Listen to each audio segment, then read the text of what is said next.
Welcome to Hack, the Real Sides podcast with Ashley, Keira, and me, Heather, where we dive into personal journeys in the entertainment industry with a little bit of cheeky fun. Today, we are interviewing Chris Bacchus. Chris is a Toronto-based actor who recently gave up his day job to pursue his dream. Even though he's just starting out, he has already had quite a number of auditions. And I seriously have been looking forward to this interview because you are like one of the most inspirational, supportive, and genuine people I honestly have ever met. And like every time we chat, we leave and I'm like, I can do anything.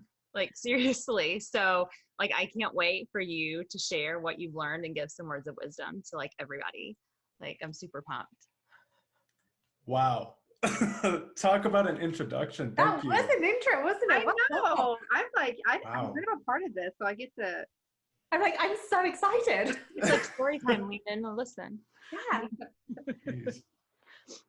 Well, you made me sound really awesome, so thank you. I got to live up to that now. You totally will. Totally.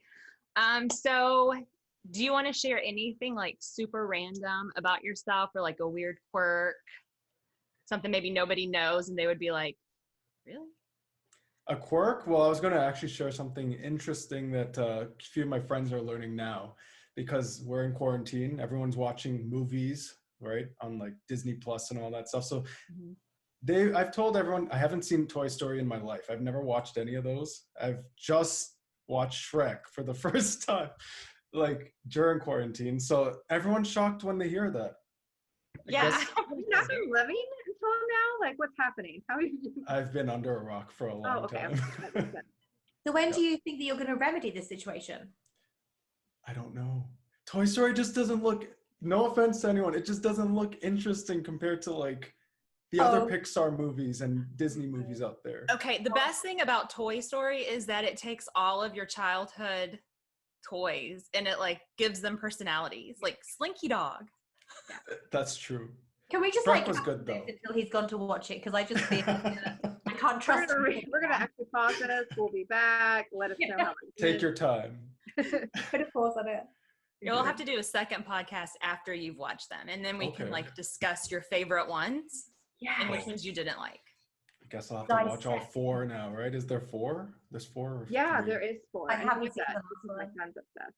And I'll admit, I cried. I cried in one of the Toy Stories. Spoiler alert. Well, it could be tears of joy. Could be tears. I cried in most of them. Tears of funny. But Shrek was good though, just to say. Shrek was good. Yeah, Shrek is good. I'm going to take the first part. So it's just going to be a little bit of quick fire questions just to loosen you up, get you out of your head. And because I'm really nosy and I like to find out stupid stuff about people. Oh, can I interject one thing real quick, Keira? And Chris, you can totally decline. And if you decline, we'll totally take this part out. But every answer you give Keira needs to be in a different accent. Oh, wow. Okay, I can try it. You need like a wheel, like to challenge people on these questions. I know, but I know he does a bunch of accents. So I was like, yeah, this will be good. That would be amazing. I am not going to join you with that challenge because I'm English and pretty much it. Unless I'm drunk, in which case I think I'm really good at accents, but I'm not. Fair enough. Well, I'll try it. We'll see what happens. Okay, so Chris. Yes. I love to ask this question because I think it's really topical for 2020, especially because the UK has just discovered a mutant form of COVID-19. Yay for us. How long do you think you would last in the zombie apocalypse? Truth. Oh no, I can't think of an accent. Truthfully, I think that I would actually survive for quite a long time because when I watch these movies, I think, why are these people just standing there waiting for the zombie to eat them? That's the first thing, right? And a lot of people do that in movies. I would think and strategize and make friends with all the people who could fight and shoot and all that stuff. And so you would be one of those people. You'd just be like behind the people that attack. Behind the people.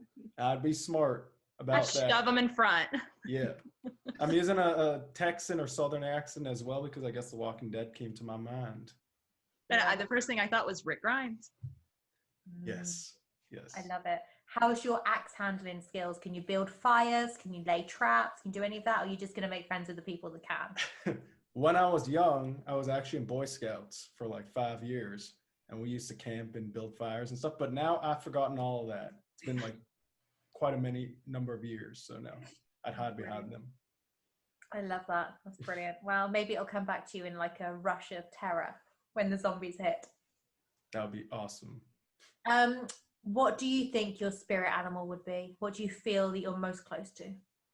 Oh, well, you know, I think the cheetah is a very good animal. It's my favorite animal, so like that's my spirit animal. Very fast, agile, strong. So I hope I'm like that, you know? That was my favorite animal when I was a little kid. I dressed up like a cheetah for Halloween. My mom sewed me a costume, like a little hat with ears, painted full face. Wow. Good choice. What would your spirit animal be then, Heather? Still a cheetah? Yeah, I really like horses. Oh. Yeah, 'cause I Elegant. grew up with a lot of horses, so. Leggy. Yeah, I can see that. With a beautiful mane. You're a Palomino. Kick the shit out of people who make me upset. Fair enough. What about you, Ashley? I don't know. I don't think I've ever thought about what my spirit animal would be. Maybe a cat. I would like to. Sorry? I said maybe a cat of some sort, even though I'm not like really a cat person. I think I would be cattish if I was an animal. Fair enough. Cattish. I mean, cats are arseholes, but fair enough. Yeah. Not all of them. I have a cat. I love my cat. Oh, I love my cat as well, but I like, have a cat too. I just recently got one, so I'm learning it. But I feel like Well, they're independent, Mm-hmm. you know. a cat would eat your body. I said Heather gave one good note about cats. That's it. She's like, oh, they're independent. And I started thinking, and she had nothing else to say about that. It's like, That's it. wow. Well, I that's would like- positive. Cats have many good points, but they also don't give a shit about you. You That never is fair. own a cat; they own you. I think that they do though. I think that, but they have their own way. They're not like smotherly. Like I care, and I feel like cats care about you, but like they're gonna like pat you, not give you a hug type. But they will lay on your face in the middle of the night. They where you will lay think on your you're face in the middle of the suffocating, night, and you wake up. I Hmm. I could see myself doing that too. Like only in the middle of the night can you touch me, and then not anymore. I can see that. So you are a cat spirit I animal. am. I'm a cat. That's my spirit. Aw. Special I Here, like what's it. yours? Huh? Mine. Yeah. Yeah. I would like to think that mine was something cool, like a honey badger, like really fierce and take on a lion. But I've come to realize it's probably something like a goat that always looks like they're about to do something dumb and mischievous and likes to eat everything. So I think my spirit animal's a goat. The greatest of all time. There you go. It's respectable. Mm. And when I get scared, I just freeze and fall over dead. Love it. So what is the dumbest way you've hurt yourself? Stupidest injury. When I was young, I stapled my finger. I don't even know what accent this is, but I stapled my finger as a kid. I'm pretty sure a lot of kids did that stuff. And yeah, that was like the dumbest way. That's pretty good. That's not Ever bad since at all. then, they were very smart injuries I had. Okay, I didn't mean to do Only it. smart injuries from then on out. Yes, exactly. Learned. I like it. If you were to have a boat, what would you name it? Oh. This is what would you name your boat if you had one? Well, did you ever hear about Boaty McBoatface? No.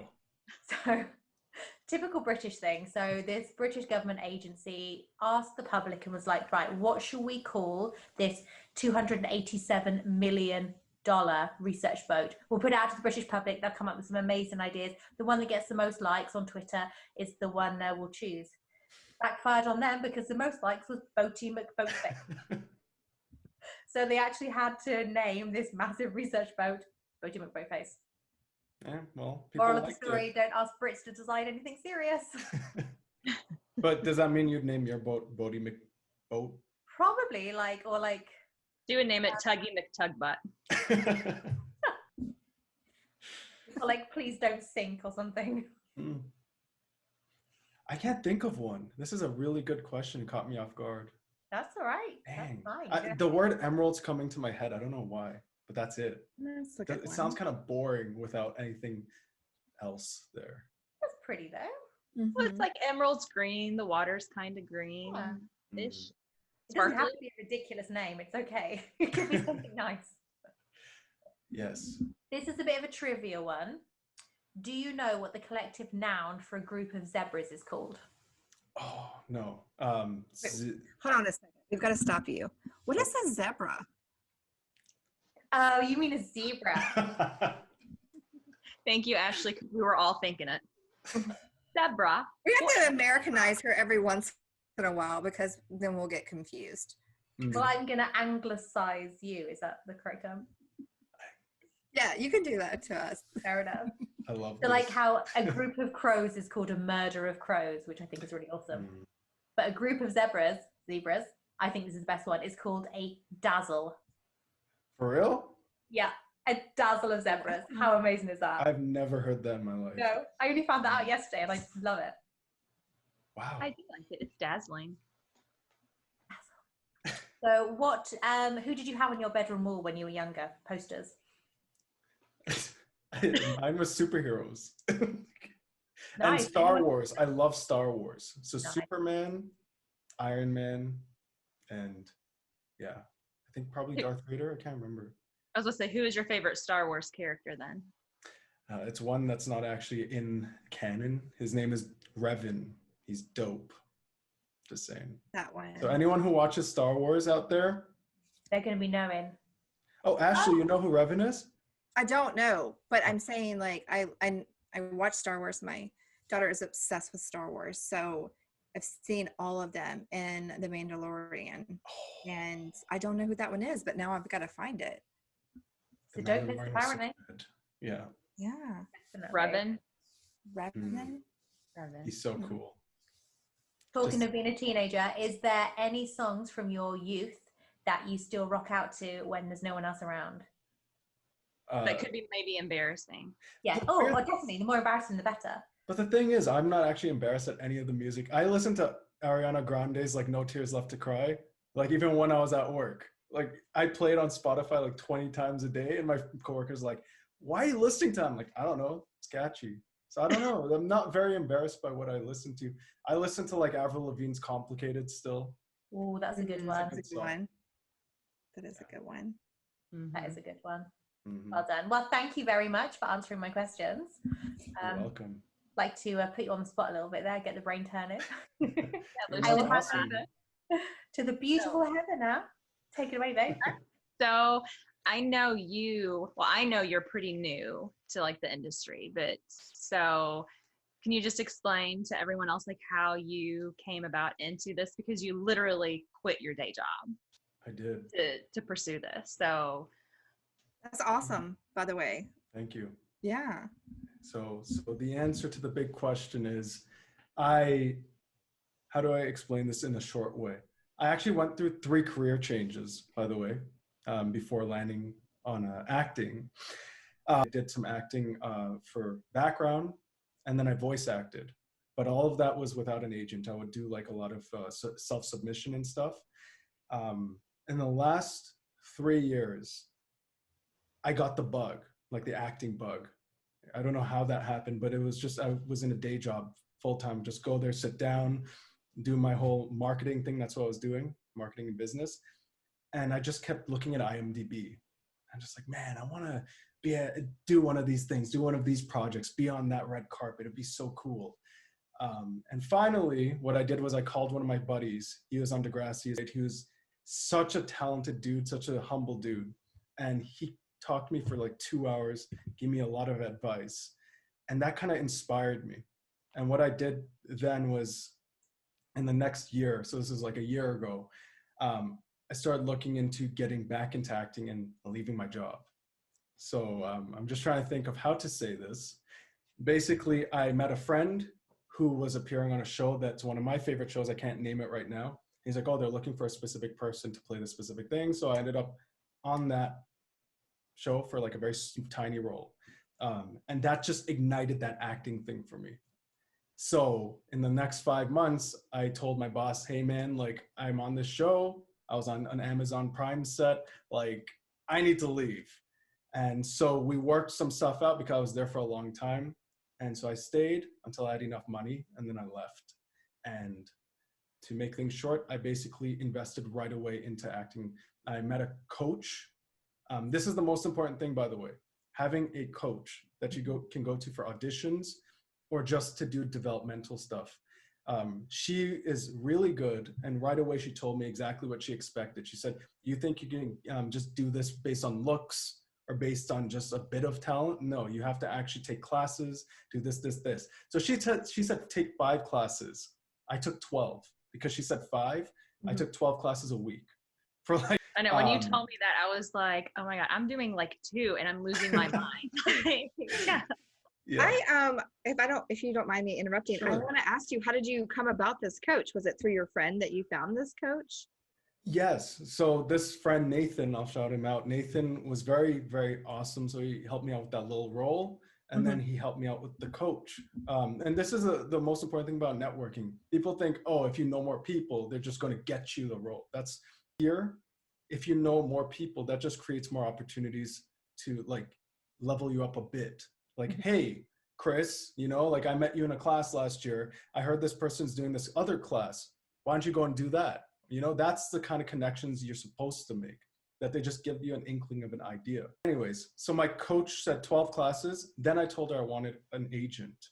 So she said, yeah, Chris, it'll take like 5-6 months. But what I had done was I did 2 short films. Luckily, right away, I landed a lead role and a supporting role.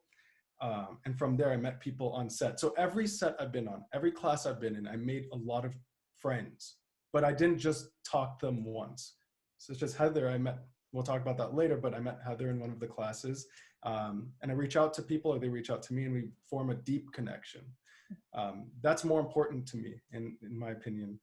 And so what had happened, 2 people were in the same agency and they hooked me up with that agent by referring me. I luckily had a body of work already and headshots and stuff. So she was very impressed.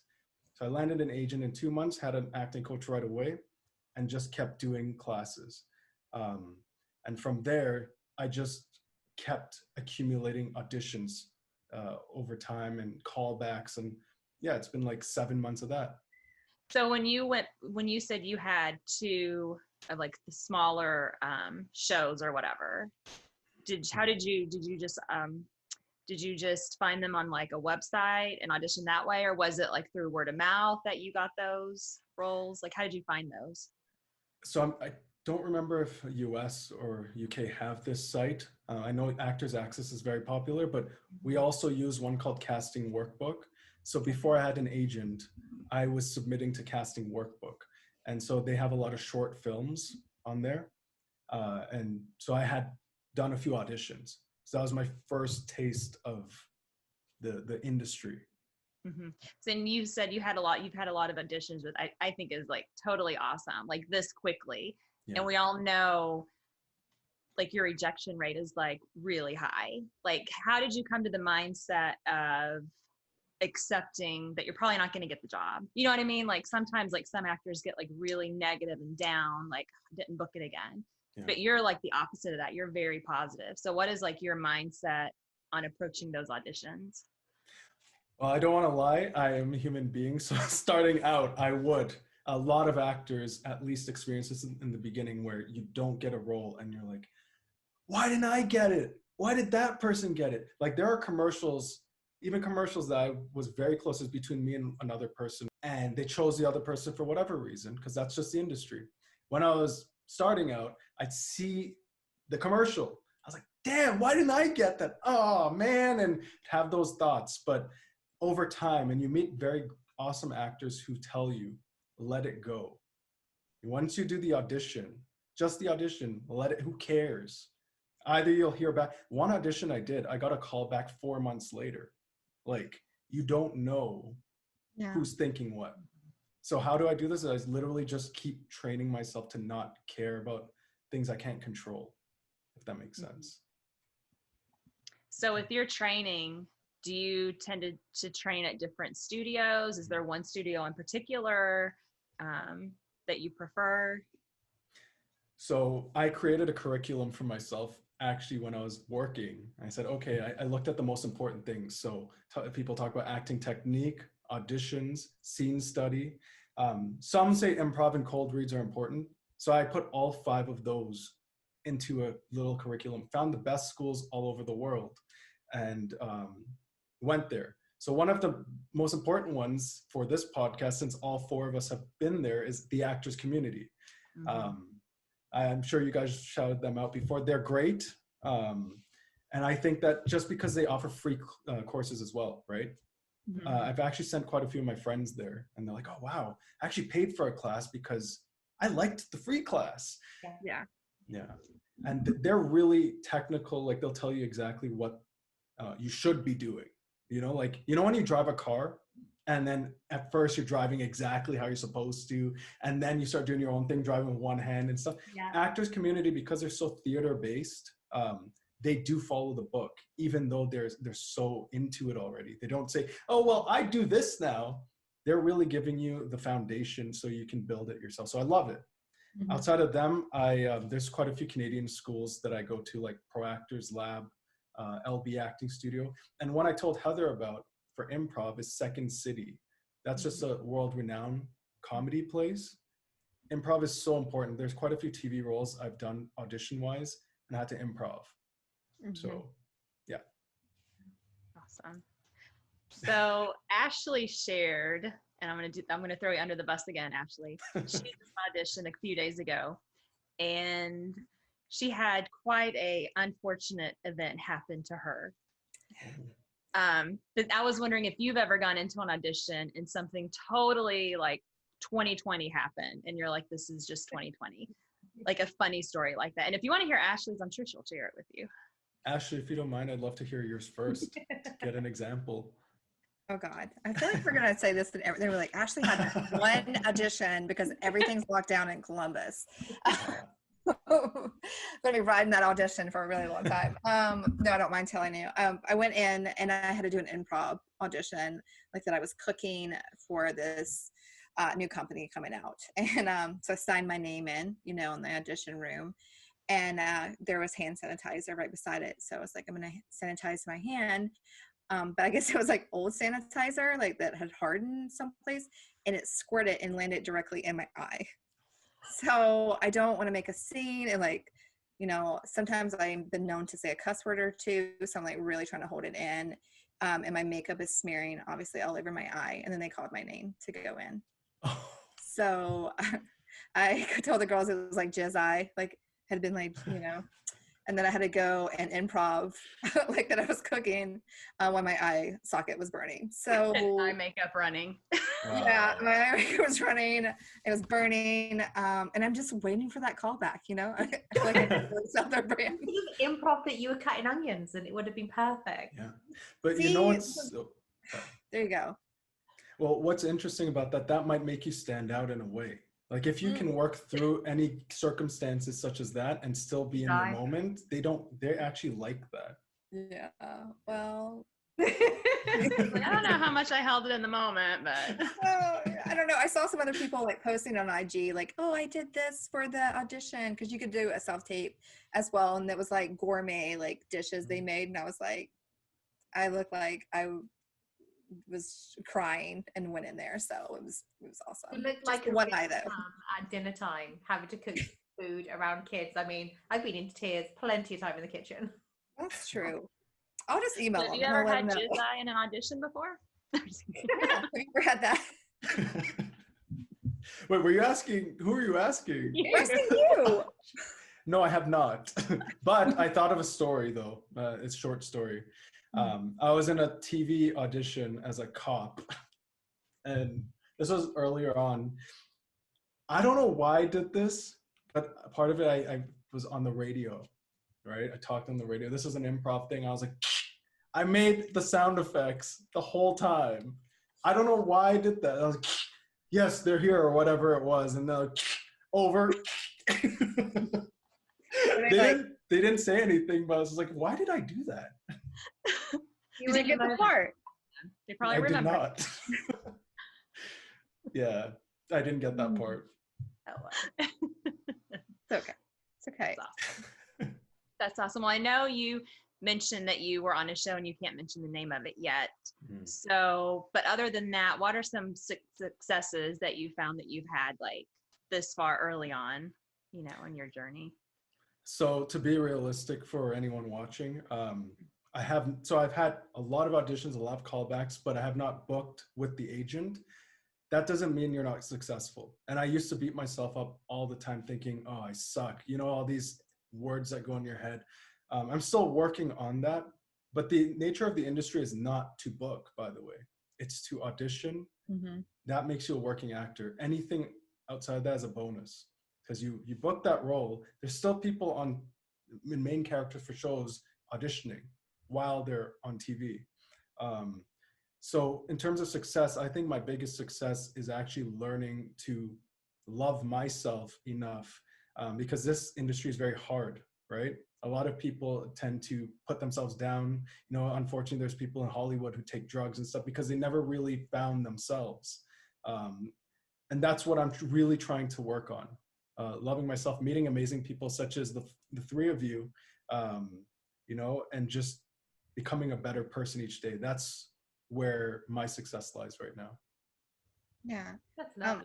I want to, and just like kind of go off of what you're saying and ask, you know, I don't know, again, how old you are, you don't have to tell us, but I feel like when you get into this at an older age, at least for me, I feel like I'm finding myself through acting, even though I'm older. And I think the community that we have, like, I want to echo what you said, like finding people and networking in the sense of what they're doing and not what they can give me is what I found so far. And I think that's amazing. And I think that's helped me grow as an actress. And the fact, like, I don't worry about going down that road of drugs or like, who am I? And of course you get sad if you don't make it, but I think, you know, it only makes you stronger for that next role. So do you have any feelings about getting in it a little bit later in life, or maybe not going to school? Because sometimes I feel like that's the negative. Like, I didn't start super young. I didn't go to school for it. Am I that far behind? What is your thought process on that? I think that's a great point. I also think it solely depends on the person. For myself, I've gone through things in my life that if I had done this earlier, which I tried, I wasn't ready. But I've seen younger people, younger actors in other classes who are so confident. They're like in their like 18 and they're just in it. And they're so smart when they tell you what they think and whatnot. That wasn't me at 18, right? So I think it depends on the person. But they definitely need a structure, a foundation of support around them. If they don't have that, no one's going to make it and thrive in there, in my opinion. And I guess as you're older, you get more life experiences as well. So it's much easier to draw on. If you get a side through and you've got to act a certain way, then it's like I had to do a monologue recently, and it was about losing two daughters in a fire, and I have two daughters. And to find that emotion was just like that. But if I tried to do that at 18, that would have been completely forced. There was nothing that happened to me. Luckily, incredibly blessed by the age of 18, where that I could draw upon that experience at all. So yeah, yes, us, the older ones, you know, it's not all about 22-year-olds. Well, one thing I did want to point out, though, that's amazing that you have that. But I think for younger people, there are some younger people who are able to dive in. It depends on the technique you have, right? Because different techniques can actually substitute those things. Like if you don't have kids, but you have dogs, stuff like that. That's also important. And there are quite a few people who don't do that, like younger people. So I don't know where I was going with this, but I think it's important to have the right training as well. So if you're younger and you're doing the right training, that works too. Yeah. So what are you doing like right now? I know you just mentioned you guys went back into lockdown, right? You guys Ontario itself is in lockdown now, like as of a few days from now. It was just a city, and that's the whole province. Yeah. Wow. So what are you going to be doing now? Like, I know you got your IG skits that keep you busy. But like, what is your game plan for like now and then like the near future? I took a month off of just classes because it was that was 15 scripts a week, which is fine. But I definitely wanted to start working on me. And by me, we are the tool in acting. So I started paying attention to what I eat. I hired a dietitian, a personal trainer, and what was the other thing? I can't even think now. There's so many things I'm doing. But anyways, that was the thing. I hired people to help with like eating right and doing this and doing that. and also learning other things, other skills like chess. That's something I'm doing for fun to kind of just help me as a human. And in terms of what am I working on, I'm doing my podcast. I told you about that. Mhm. And I'm doing the skits. All these things help me develop my mind and my creativity. And next year, what my game plan is to get more headshots, get a better demo reel going, all the things that really stand out, you know, and just network with the right people.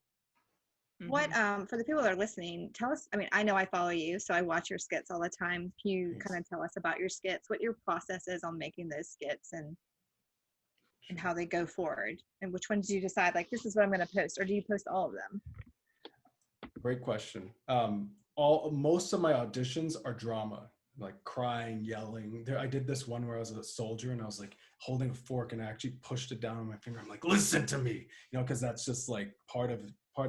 So I was like, why don't I do comedy on Instagram? So it's completely opposite. I tend to come up with these things as I'm going, and I write a script really quickly about it. I don't want to like set it in stone. So I write a script. I do all the filming myself. If I have a person involved, I will actually do a Google document, share them on it, and ask for their feedback. And then the whole process takes like 3 hours. So I film, then they film theirs, and I put together, say, do you like this? Cool. And that's it. Yeah, some of them crack me up. Like I love your accent ones. I know. Thank you. Yes. And Do some more of of them I those. watch and I'm like, that is so true life. Like, you know, Mission like it just hits accomplished. on like normal everyday like occurrences. Yeah. Thank you. Yeah. I usually have my inspirations in the shower because I always text Heather and Keira after. And I'm like, does this make sense? You know, or is this that, whatever? Or I go to sleep and then I wake up and I'm like, this is what I dream. So they're usually like this doesn't make any sense, Ashley, or yeah, that's a good idea, or whatever. So tell us about your podcast. The podcast is called Being Human. So you men, and it's meant to talk about who you are and not what you do. That's what I'm trying to come across because I'm very transparent and I like to learn about the inner workings of human beings and how we think and whatever. So yeah, that's what it's going to be. Hasn't come out, but I have all the stuff ready. Is it just you yourself doing it? Right now, yeah. You're like, I decline to answer that question. No, like if someone wants to host it with me, you know, maybe I should just join y'all and be the one person, the one dude, and then I give the dude opinions. Like, You can be Russian too, the Russian guy. Yeah. I'm down. I love it. So when are you hoping to launch it? Like early next year Yeah, ish? exactly. To let us know, and then we'll be like, Chris, who we interviewed, also has a podcast. You should go listen to it. We can put it on our information. And I'll have all three of you on as well, if you want. I will be absolutely no use whatsoever if it's like existential stuff. And I'll be like, what makes me happy? Cake. Cookies. I could talk for like an hour on cake though. Okay. Goats. I can. I don't know. I mean, I can get. My sister like calls me hippie. I can get very hippie. You can get deep. Yeah, I can get really deep. That's why I said Heather and Keira like, pull me back because I go down pretty hard in some rabbit holes, and they're like, when we've got something sorted, we're like, no showering, Ashley, because we cannot take any ideas, all right? You're banned from showering for a week. We've got it sorted. Man. Stop curveballing us. Yeah, seriously. oh. Awesome. Was there anything like you want to share that like we didn't ask you about that you're like, because I know in your talking with me, like you had like some things that you stress and you find that are like super important in this industry. Do you know what I'm talking about? Do you remember? Well, I actually thought of one as we were speaking. It's really important to get a group of friends together.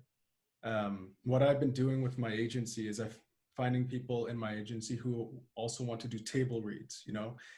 With Heather, I used to do scene practices and a few other actors I've met because you can't just pay for classes and then forget about them. You want to consistently work on your craft. I also found a few other table reading groups that I've been working with. It inspires you more to do, keep working on this and not give up. So how did you and Heather actually meet? That's what I was just gonna think. I'm like, I want to know how you guys met and like how I didn't meet you or Keira didn't meet you, because I feel like I'm on every free class. Because I'm like, if it's free and it doesn't say that there's like an age limit for the teens, I'm there, because there might be like one nugget of information that I don't know about yet. Lots of mutual friends in the actors community, and I think I saw a few people that you probably know, like Heather Samuel, Jenny Duclay. There's a few people that I was like, oh, I saw them in a free class, so I followed them. I messaged all of them, and a few of them replied back. I was like, let's do scene practices. Let's do this. So I made the first step. I As I had love mentioned that. earlier. I love that you were so excited to be like meeting new people and engaging with them straight away. That's so Canadian. Yeah. I know, I was Sorry. so nervous, like the first script read, I was like, I don't know what I'm doing. Just I hope I don't suck, and I hope I get like a second script read. And you did. And a I- third. You passed. Well done, Heather. Yeah. No, but script reads are fun. That's what I said, we need to do sometimes, like, because it's fun. I mean, but it's so helpful, like, to talk through and just read the lines back and forth. And it's like, I find that every time we read through it, it was like something new about the character or the scene that you didn't realize before, that shaped like how you read it the next time. Like, and you're right, it's like a muscle. It's like practicing it. Yeah. One thing my coach said, and this is really important, she's like, it's a muscle. Acting is a muscle, and you really need to put in the reps. If you don't put in the reps, like you do in like working out, you're gonna forget. A lot of the things, by the way, that I learned, I told you I took a month off. I lost some. I didn't lose it, but it's fading a bit. So that's how important it is to continuously train. Yeah. Well, speaking of the training and the table reads and things like that, is there a ritual or a way that you do when you get your sides for your audition? Like, how do you prep, if you don't mind sharing, for your sides, your auditions, self-tapes? Right. It's very cookie cutter for me. And I find it works every single time. The most important things, you need to read the script quite a few times until you're comfortable with it in a very neutral voice, because a lot of people, including myself, tend to fall into rehearsal. We're kind of using one voice to do the script, and we fall into that. That's not good, because if the director asks you to do some redirect in the audition, what are you going to do? You're going to keep doing that voice. So you want to get out of that habit and be yourself in the characters. So I read it a few times, then I understand the given circumstances, what's actually happening in the scene, where is it set, what's the year, location. Then I understand the character's objective, right? We know all this stuff from all these basic classes we take, but they're super important. So objective, then the tactics. How does that character get what they want? Big tip, if you're watching a film or a TV show, always look in a scene and think, what is the character trying to get out of this? What do they want? And what are they doing in the scene? If there's an argument, who won at the end of that? Who left and who stayed, right? A lot of dramas do that, where one person like says something, the other one just leaves, right? Closes the door, slams the door. It's like, how did that happen? What happened before this scene, right? And after you understand all that stuff, then I will start practicing with a partner. Recording yourself is very important. This is something I'm learning right now. After 6-7 months, I'm still learning how to criticize myself, or critique myself, right? I want to understand how I can do better. Because right now I'm using a coach. Anytime I do an audition, I have a coach who coaches what I do, which I still think is very important. Did I miss anything? I don't think so. Do you have like a rule on how many self-takes you'll do of a scene before you're like, I'm just going to cut it off? Or do you just keep it going? I used to do so many, but because I'm getting more experience in auditions, I will actually cut myself off and say, man, 3 or 7, under 10 is enough for me. Mm-hmm. Yeah, like, 7 was enough.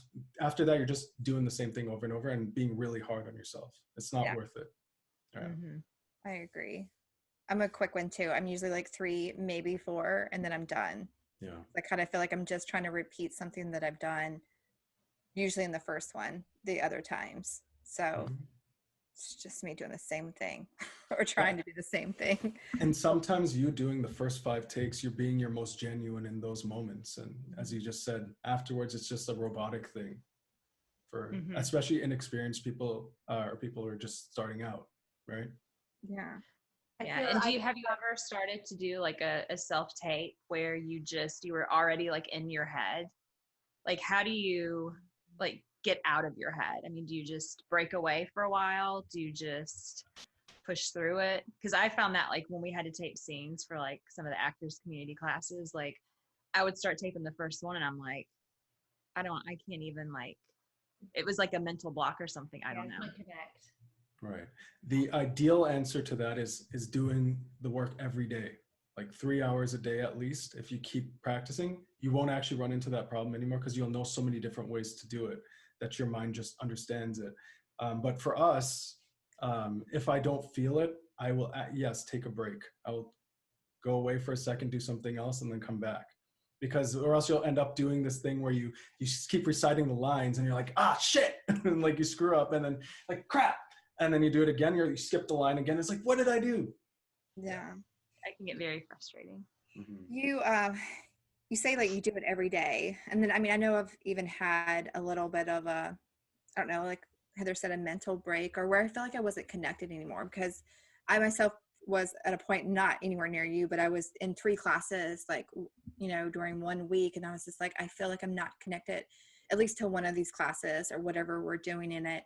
And then I always feel like there's that voice in the back that says you can't do it. And I don't know if everybody has that same thing, that you have to push it down.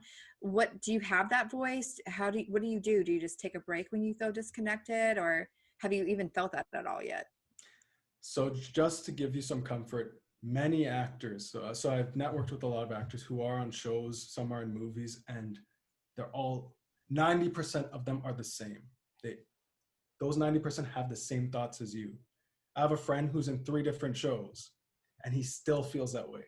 Another thing is one of my other friends took a class with this girl in every Hallmark movie you can think of. I don't know who she is. Obviously, I keep it anonymous, but she told my friend, I still have self-doubt after like 300 or whatever credits she has. She's like, I still don't think I'm good enough. So that might never go away. It's an imposter syndrome sort of thing. Mm-hmm. But you do get better at understanding that at least I know what I'm doing. I enjoy what I'm doing. So yes, I don't know if that gave you comfort, because it might not go away, but I do have the anxiety as well. Yeah. I actually remembered one more thing I wanted to say, by the way. No, go ahead. Another good tip. So there's this guy who's from Toronto, and he just landed in the last year role in Marvel as one of the new Avengers. Like, that's crazy. So he offered like this really quick talk, like a small group talk. So I was part of it on Zoom. And he said a very important thing for him, and a casting director also vouched for this. Knowing your brand is super important as an actor. So a lot of actors know how to do the techniques and stuff, but not knowing your business part separates you from being successful or not. So for him, he is a person of color. So this actor is a person of color. And what he said to all of us is that to stand out, he tried to be the hot guy. So he worked out all the time. He's like, oh yeah, I'm the hot guy. But he realized there's other people in his bracket or cohort, because we're all typecasted looks wise, that were better looking than him. So he felt like, oh, I'm kind of not even there. So he started working as comedy. So he's like, oh, I'm a comedic dude. So he said when he did this audition, now thousands of people for Marvel's new superhero, he said that he showed vulnerability. And he worked really hard on that vulnerable side. So he understood that he didn't have to, you know, some people just try to be the hot guy or the hot girl or this or that. He went the opposite way. So the more you understand your brand and how to pitch yourself as a person, it's very important. And circling back on brand, I know we had a conversation before, like all of your Instagram skits are like comedies. And then you had said most of your auditions are more for like the drama. And you like had like this conflict of like, should you keep doing like comedic on IG or not? Because, you know, those are the auditions you're getting. Have you thought any more about that? Because obviously you're still doing comedies, which I'm like, keep doing comedies. Thank you. I actually have been asking a few other people in the industry. They say, honestly, it doesn't matter.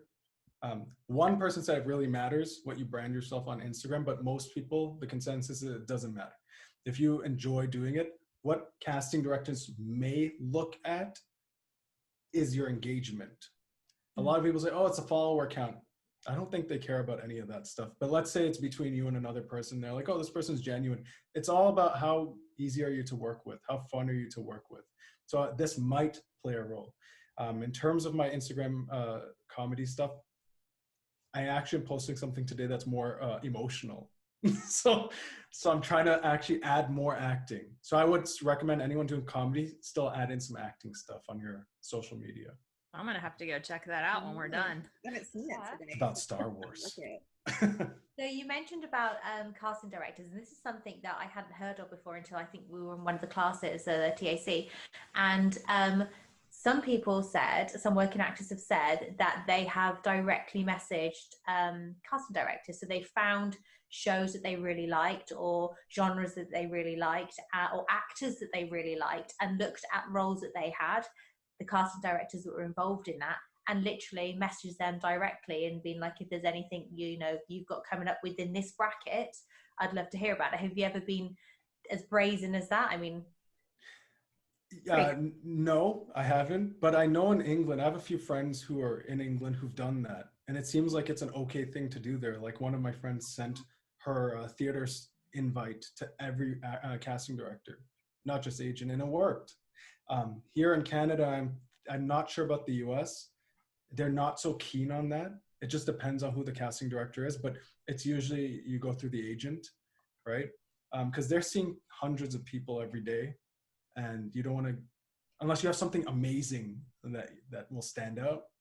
I don't think it works. However, I just spoke to, there are some casting directors in America, such as this one named Jamie Castro.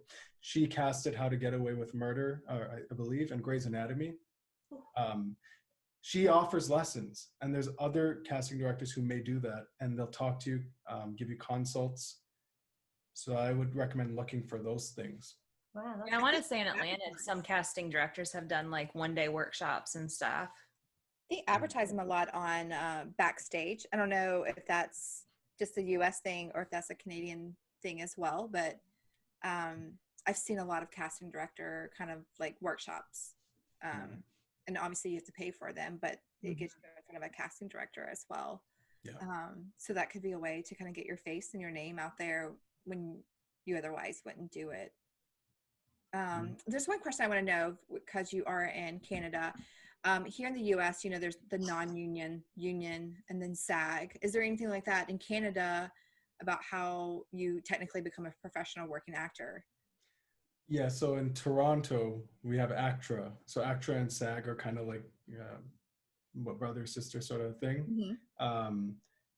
Quebec, so you need 3 for ACTRA in Toronto. Quebec has one, I think it's called UDA, and they need 30 credits. So mad respects to those people. That's a lot of credits. And yes, we do have a non-union. So non-union and union, which is ACTRA in Toronto. Are you a non-union? Are you union? Yeah, so I'm a non-union. I've Okay. been very close to union quite a few times, but it's all part of the business. Yeah. I feel like it's sometimes a long road. Again, it's just your path. Sometimes it can be really quick. Sometimes it can be very time consuming.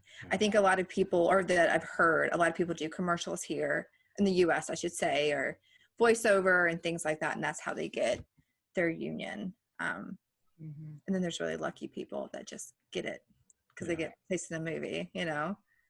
But I do want to say some of those people who are lucky, they actually are not able to sustain it. I've known people who've gotten union and then they get these big auditions and they can't get anything else because they didn't have all the things we just talked about. They kind of just got it and that was it. They didn't train. I know people who have told me recently, I'm like, oh, through COVID, no, wait, have you trained? They're like, no. Oh, you didn't? Yeah, because COVID's happening. Okay, but you can do online stuff. Don't care. I feel like a lot of people don't want to do it because it's online and it's through Zoom. But I'm like, it's better than nothing. Like, how can you not do anything, you know? Yeah, that's what I was gonna say. Like, I've not done any in-person classes, so I know it's way different than doing it through Zoom. But I think the cool thing about Zoom is you meet people from all over. Yeah. You know, and actually like become friends with them and want to make girls trips together. Yes, I wouldn't have met you guys. It would be like a local class. I mean, I live in a tiny village in the most rural county in the UK. So there definitely wouldn't be anything exciting for me to join. but I would never have met you guys. So Aw.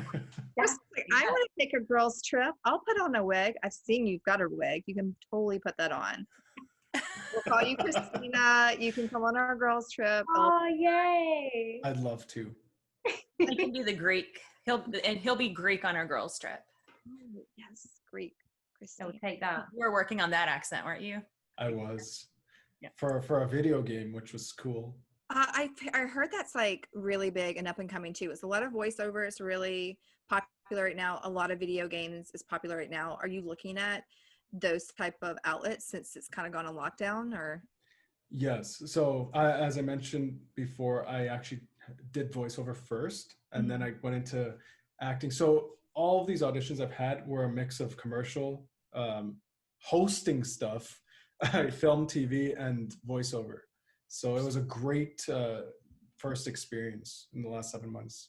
How did you get into voice over acting? In terms of like with an agent or without an agent? Both. I mean, you said you didn't have an agent at first, and then you kind of just did these things on your own. Yeah. So my sister 5 years ago was on Craigslist for some reason. She's like, oh, there's this video, you do voices. There's this guy saying he's directing a video game or something. I was like, okay, either I'm going to die or this is going to be cool. And luckily it was the latter. So he said, I went there and this guy's like legit. He had like a setup and there's 4 other actors there. And I ended up in an indie video game. And then he liked my voice so much, he brought me back for like 3 more. And then I connected to other people through there. And so that's how I did it. People are Craigslist. looking on Craigslist. Yeah. Don't do it. No, We're I don't trust it disclaiming now. we're not endorsing Craigslist. That was luck. That was luck. yeah. Okay, so you did that. And have you done any voiceover with your agent, or you've done none so far? All auditions. I've been very close to a few video games. Great experience because not only do they want voice now, video games especially need mocap, like mocap experience. So when I told you I pressed on the fork, that was not for film. That was for mocap. What's And mocap? Yeah, I don't know what that is. Perfect. So motion capture, have you Oh, ever, okay. yeah, like with the dots everywhere and Yeah. then they're like in a room and Oh, you got the that's- dots all over yourself? I didn't because, but I was like, that'd be so cool. But I did a mocap self tape, which was cool during quarantine.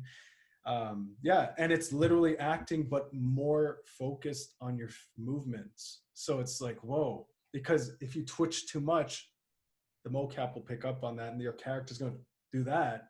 So you want to be really focused on what you're doing. It's really interesting. Sorry, I just got an image of like, I don't know, like Assassin's Creed guy going, like, you know what I mean? Yep. They just could not edit that out. That was just how that character was going to be. I guess that's got to be a growing industry, because as computer games get more and more realistic and people are wanting better and better effects when they play them. I mean, I don't play them, but obviously I see adverts and stuff. So that's like a really good industry to be looking at, I guess. It is. More female roles. Well, a lot of the games now, by the way, have a male and a female as the character. So you can actually choose to do the female path instead of the male path. So that might be a thing. You should do some video game homework, play some video games just for acting, not for play. There's going to be a zombie video game, Yeah. and my accent's going to be perfect for it. Get it down, Pat. And we're talking about that. You were talking about branding earlier. Do you feel like that you're branded and there's certain things do you feel like you don't get? Do you feel like there's not a lot out there for you, or do you feel like that you kind of are right there in the middle where you like a sweet spot? I'm very fortunate in a way that the way I look, like I'm just talking about shaved head, I have like a beard and stuff. It seems to get like a lot of cop roles, soldier roles. So for me, I'm getting a specific type of brand that I'm enjoying. Other people, I'm just trying to think. And I didn't know I had a brand until I started getting the same roles over and over and over again. So I'm like, oh, this is what people see me for. Mm-hmm. Yeah. That's not a bad brand to have, though. I mean, that's pretty cool. Yeah. Soldier, cop, and rich businessman, apparently. Nice. Yeah. I always feel like weird when I'm like reading, what they need. And it's always like, for a woman, they're like a beautiful, Cool. funny, like, woman. And it's like the age is always like 25 to like 35 or 25 to even 40. And I'm like, am I just going to vein it? Am I beautiful? Like, do I think I'm beautiful? Like, you know what I mean? Like, or am I funny? Or, things like that. So do you just kind of like, I'm those things, I'm going to audition for it, or you just wait for those roles to come to you? From my experience, it's very, there's a very diverse amount of roles you're going to get audition wise until you start booking. And when you book, they're going to start seeing, oh, okay, this person did this. Let me see them for this sort of thing. But in the beginning, I did mention soldier, cop, but I've also had other things, like for a movie, there was like a large like role for it. And I was like the guy who steals. Do you know Hallmark? Have you ever seen a Hallmark or Lifetime movie? Do we know Hallmark? Okay, of course. So there's a Hallmark movie, and I was just supposed to be under the bad guy, but I was just like minion. So that was a very interesting, funny, comedic role, but being a bad guy. Obviously, I can't talk about the story, but there's that. And as you do more and more auditions, you start seeing what you like. You're not going to go and tell your agent, oh, I want these roles specifically, and that's it. But as you grow with them, one important thing, you should be a good friend with your agent. Don't treat them like crap because they're working with you. So to answer your question in 2 parts, be good friends with your agent, treat them with respect, they will treat you with respect, and then you will start getting the roles that you should be getting. Like, they're not going to send you out for a role that they're like, oh yeah, I realize that Ashley is really good at this. Let's send her out for more of these. If you don't talk to your agent, they're going to send you for everything because they don't really know you. Or they'll send you for your type, right? Oh, he looks like a cop. Let me just send him for this. I'm not going to send him for any comedy because I don't know him. Does that make sense? I clearly haven't seen your Instagram. So. I mean, that does, that makes sense. But what about, have you only had your one agent? Because I feel like sometimes when you're searching for agent, you'll apply to all these agents and a couple will pick you, and it's not about them just picking you, but you picking them. What if you don't have that type of relationship with your agent because they're so standoffish? Have you had that experience? Luckily, as you know now, my agent is very friendly. She loves all her peeps. Not saying that other agents don't love their people, but some agents are really busy. There's one big agency here. There's 3 different people working there. They all have different ways of doing things. But as long as you can communicate and have that 2-way communication with the agent, say, hey, you know what? I want to try doing more of these. What do you think? Having that sort of communication is really important. I know actors who are saying, I don't know why I keep going out for these roles. Did you talk to your agent? No. Okay, well, that's why you're getting those roles, because they submit you for them. Mm-hmm. Right.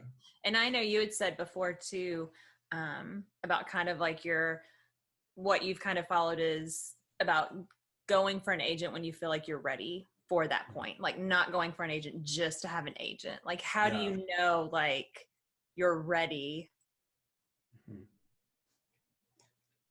The basic answer to that is having the body of work. So you have to have something.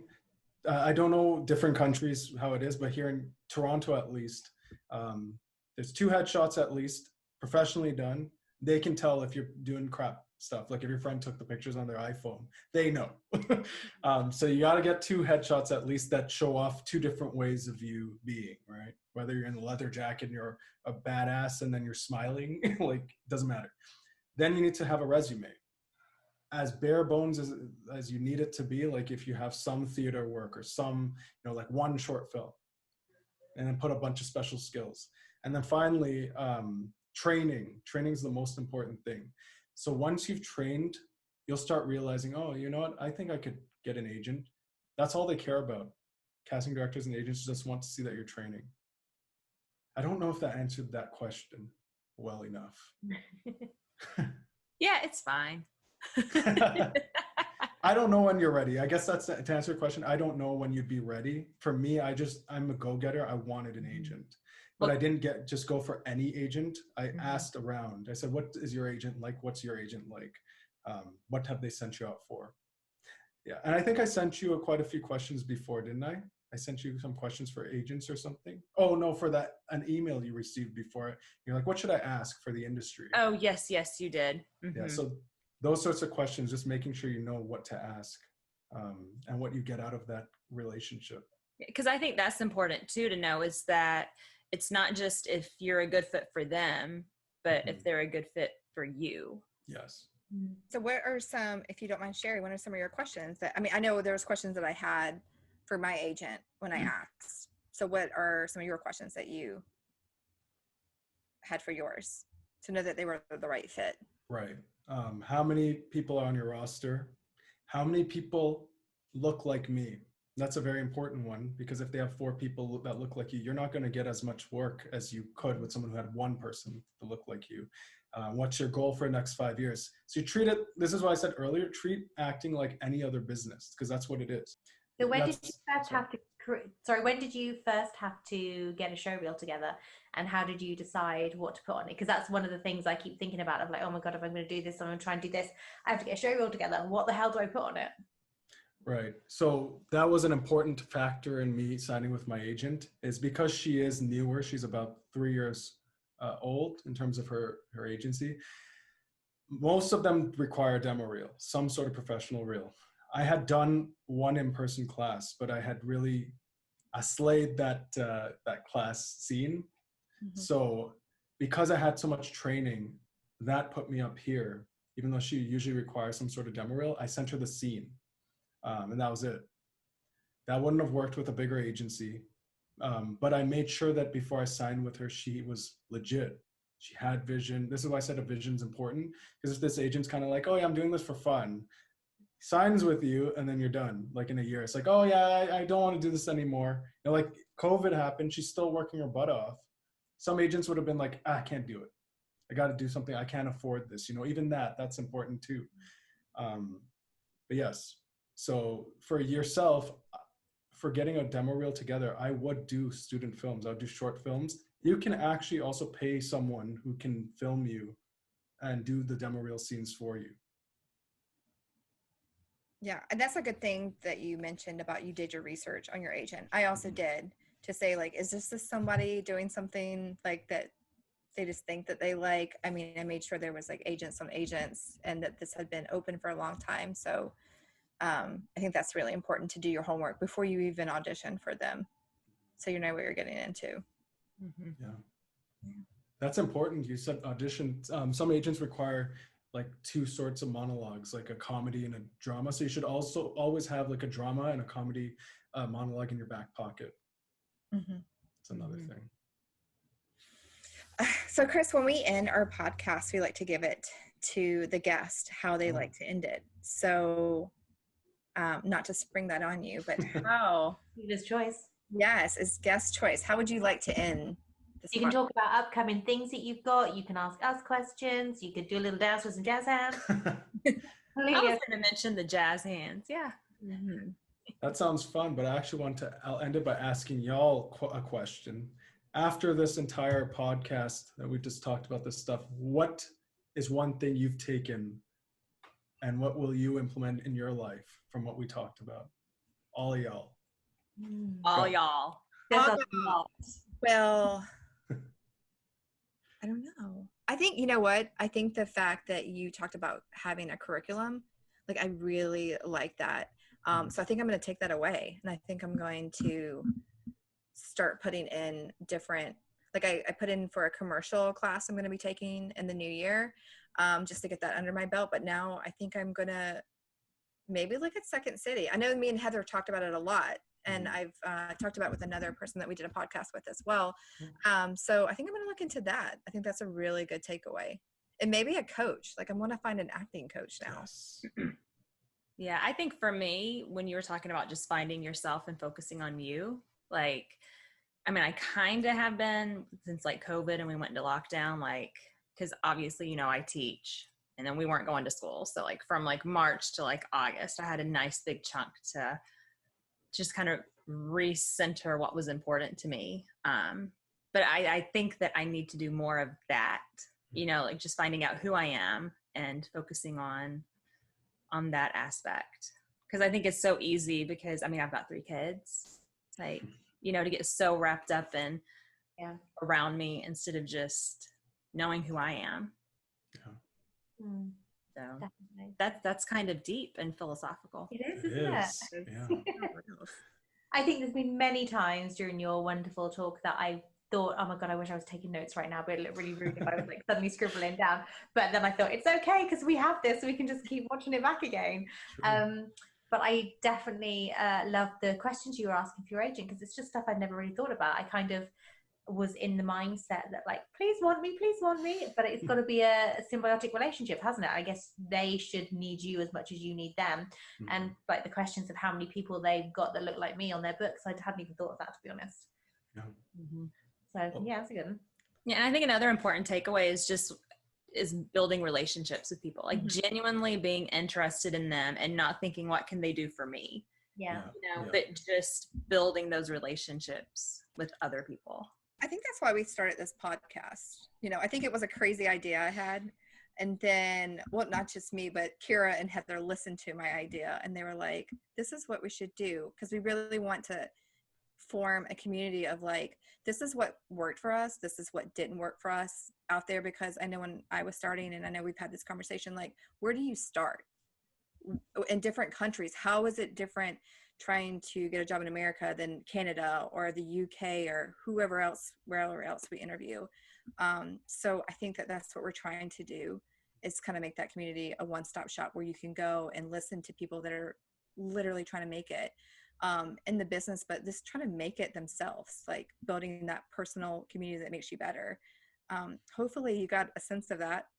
100%. Yeah. That's beautiful that you think like that. I want to add one thing to what all three of you said, just for those watching. The most important thing I think I want to leave as a message is, from my experience, you've learned, I've had so many auditions, I've had all this training in such a short time. Everyone is different.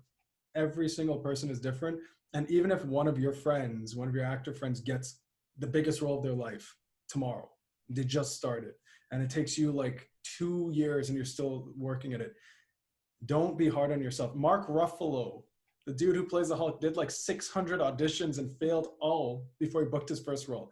That's a stretch. That's a lot, but it doesn't, the whole point is everyone's different. I'm not giving up just because I got I didn't book anything yet. I'm still hopeful because I enjoy acting. Do it because you love the thing. Don't do it because you want to be famous. That's the worst reason to do acting. It's such a hard industry. The industry is against you.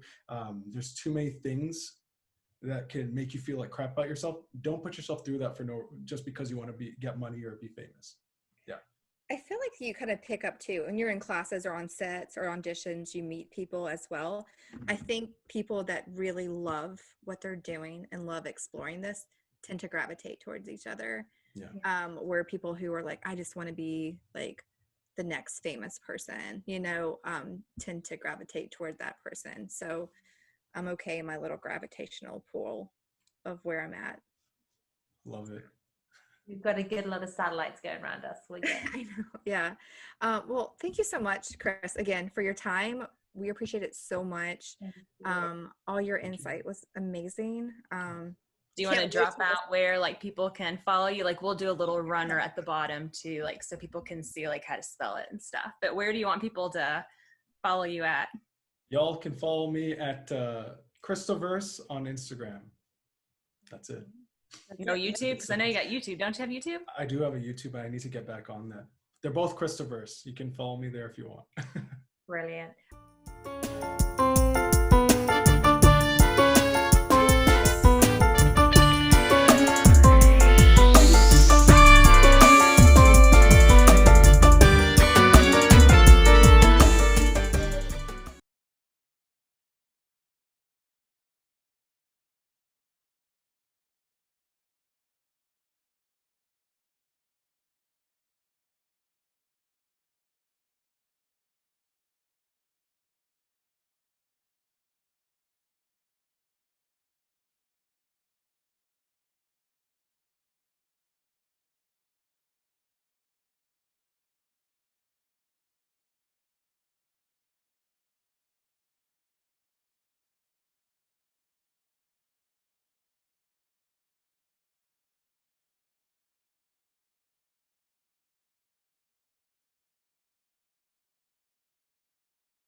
Thank you so much for coming on.